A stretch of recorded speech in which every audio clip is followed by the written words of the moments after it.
I like to tell people, don't wait until an emergency happens. You may not be ready to move. Let's have a plan in place of where you want to go if something were to happen.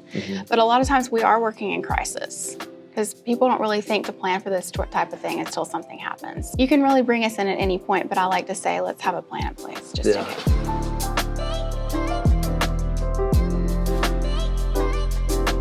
Hey guys, welcome back to the show. We have an awesome guest lined up for you today. We have Miss Sarah Garcia with Assisted Living Locators with us today, and she's going to share a little bit about her business and how she got started. How are you, Sarah? I'm good. How about you? Doing well, doing Thanks fantastic. Thank you for being here. Yeah, of course. Yeah. So I started Assisted Living Locators about 4 years ago, and it is a franchise. So I bought in after seeing a need for an advocate for seniors.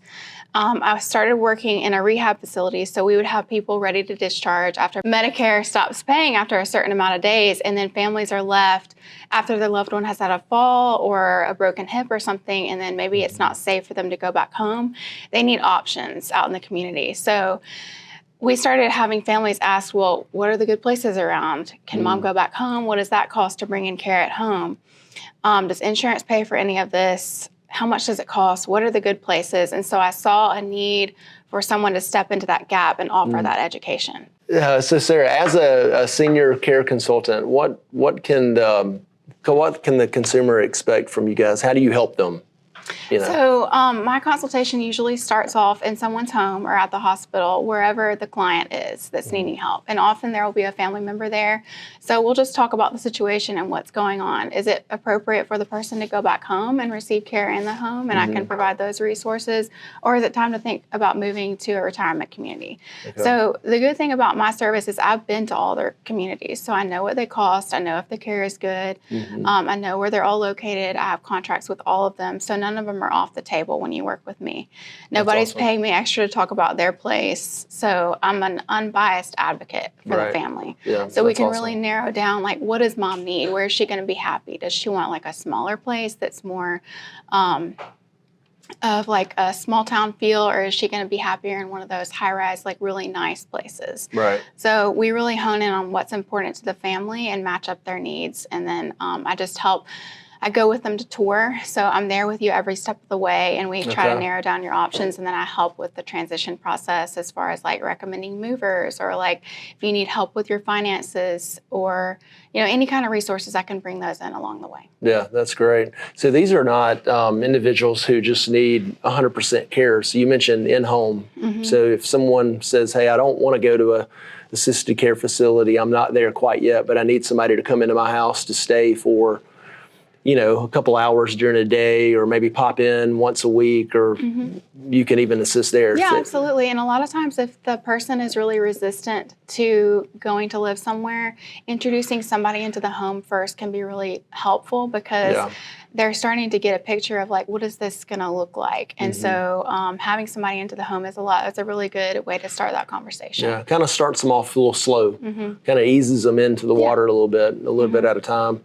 Who typically, who do you find typically reaches out to you first?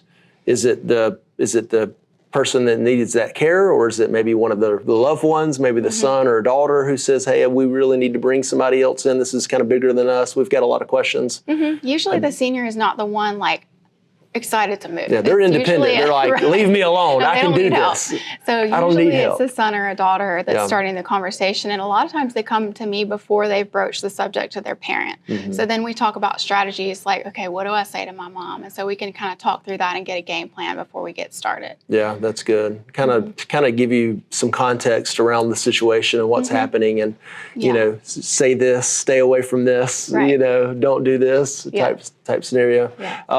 And you talked a little bit about tours. So you've been out to a lot of these facilities. You're meeting with the owner or maybe the manager and kind of getting an idea of what resources they provide. So then you're also there doing tours with the senior as well and their family if they want to? Yeah, so we all go in together and we sit down with the sales director and kind of give the director a picture of the scenario, and then we'll walk around the community and look at open apartments. We'll see all the common areas and get to talk with other residents that live there. So it really helps, especially if the senior gets to come along because they feel involved in the process, like they have a say in it, and it's not just, my daughter picked this place out for me. So it helps to have them involved if we can. Right. I'm sure there, when you talk about, compensation, how are you paid when it comes time for your services? If somebody's going to bring you in, who pays for those services?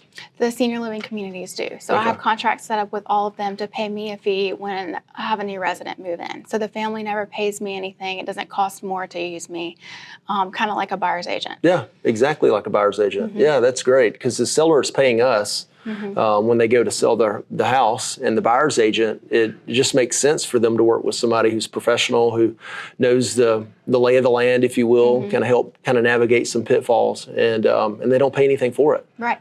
So really, it doesn't make any sense for somebody not to use you. No, and I say a lot, like, what do people do when they're looking up senior living? Usually they go to Google, so assisted living near me.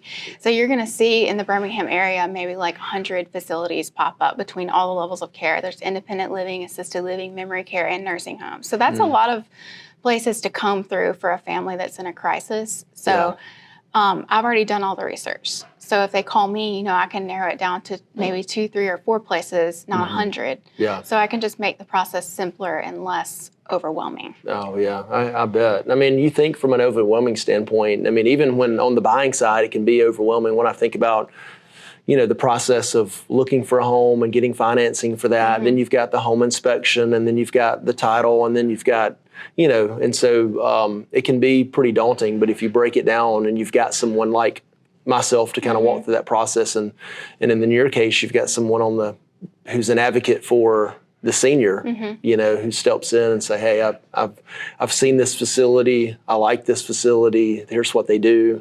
But I'm also feel that you can probably point them to the ones to stay away from, right? Yeah, because we look at all unfortunately, there's probably some of those.